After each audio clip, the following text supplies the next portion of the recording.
So the commonest cancer in the UK today are basal cell carcinomas, and these are skin cancers that we feel are most likely related to the amount of sunlight exposure that we meet. And the majority of people over the age of 35 never had sun protection as young children, and we understand that the younger one protects against the sunshine, the less likely we are to develop skin cancers later in life. So our incidence at the moment of basal cell carcinomas are quite high. And with basal cell carcinomas, how do you know that the lesion you've got in front of you is a basal cell carcinoma? Well, I think the story is really helpful. So patients will say that they've noticed a lesion, or you may notice a lesion, and they'll say, oh yes, that's been there for a very, very long time, doctor. It's slowly growing over time. And it may or may not have ulcerated, but usually it's asymptomatic and not causing them too much in the way of trouble. And so I think from that story it should be fairly easy to work out if it is a basal cell carcinoma. We've all been taught about nodular basal cell carcinomas at medical school and looking for telangiectasia within the lesions. And occasionally you're lucky enough to see a pearly edge in a nodular basal cell carcinoma if it's well established enough. But there are other kinds of basal cell carcinomas to remember.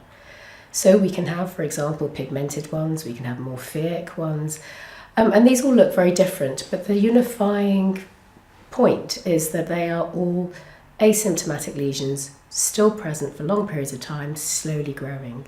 So the morphic ones, for example, will look just like a scar, and they can't necessarily remember the area of damage or when they have hurt their skin. And a pigmented lesion may actually look very much like a malignant melanoma. So it may be a pigmented lesion with more than one colour within it. And sometimes it's very difficult to tell the difference between a pigmented basal cell carcinoma and a melanoma.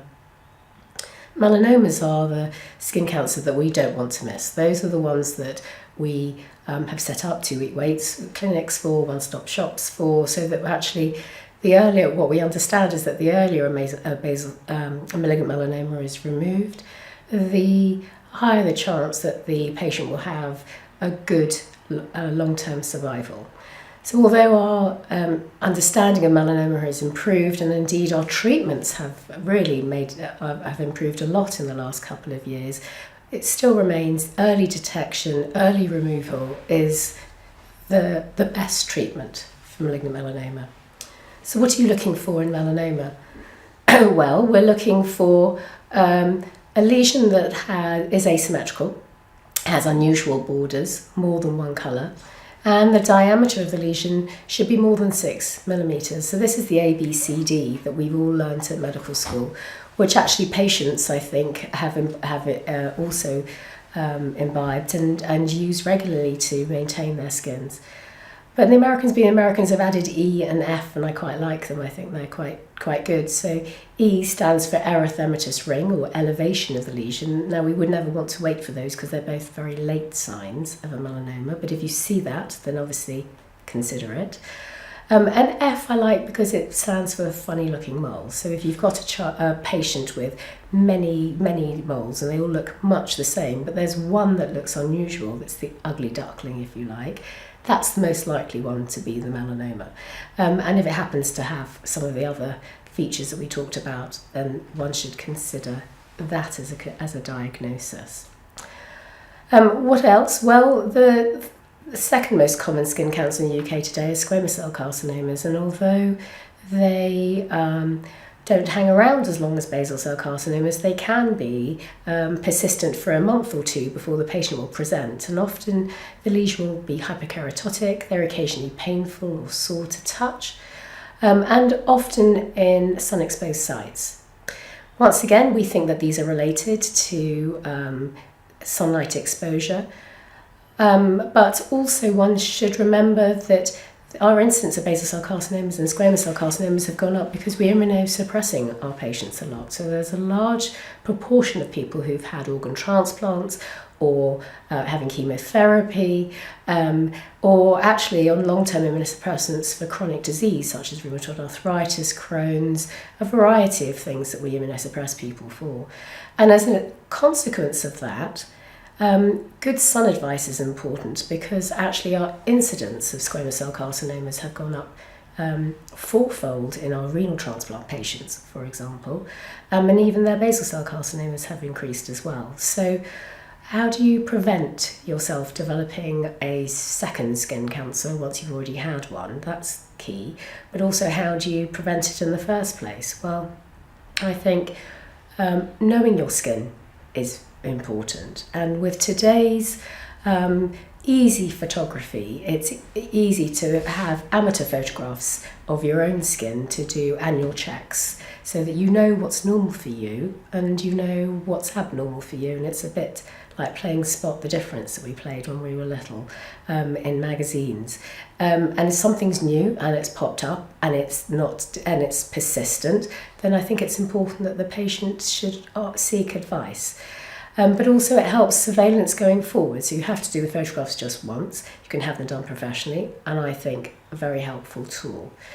The fairer the patient, the more likely they are to develop changes as time goes on. So we know about Fitzpatrick skin classifications and the fact that actually there are 6 skin types, and it's a classification based on one's ability to tan or one's ability to burn, depending on which way you look at it. And obviously if you've got a low score, so a skin type 1 to 2, then you're more likely to develop a skin cancer in later life if you've had a lot of sunlight exposure and early sunburn.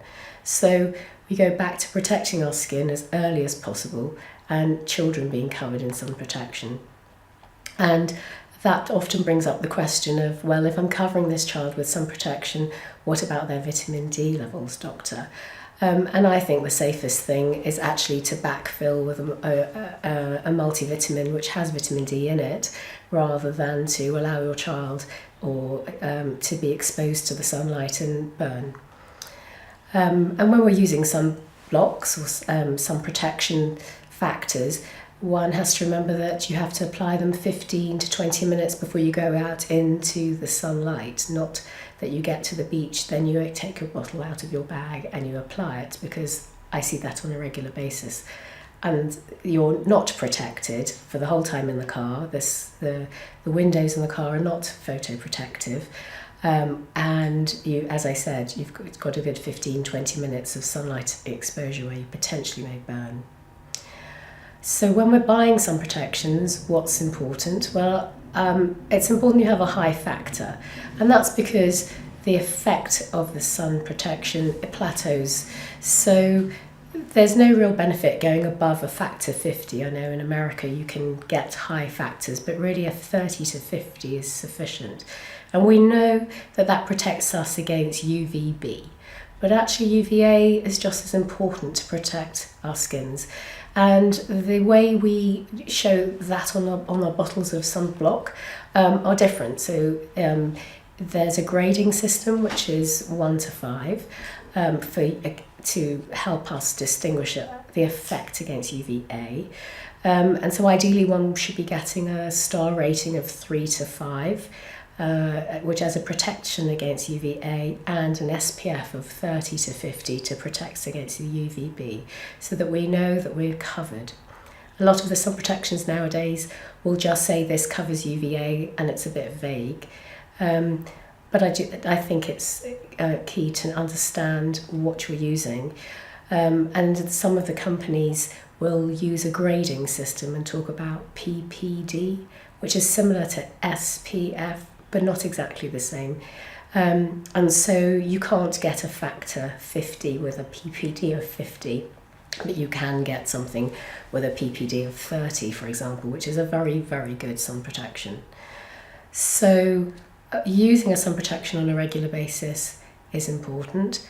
Reapplying it is important, because if it says nothing on the bottle, by definition it needs to be reapplied every 2 to 3 hours.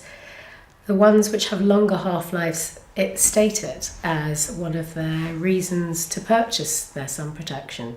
So if it doesn't say anything, reapply. Remember, a lot of them are not water resistant, and so it's important if you're in and around swimming pools to reapply sun protection. Also, if we're sweating, it may reduce the amount of sun protection sitting on your skin. So surveillance is important, protecting is important, and early detection is important.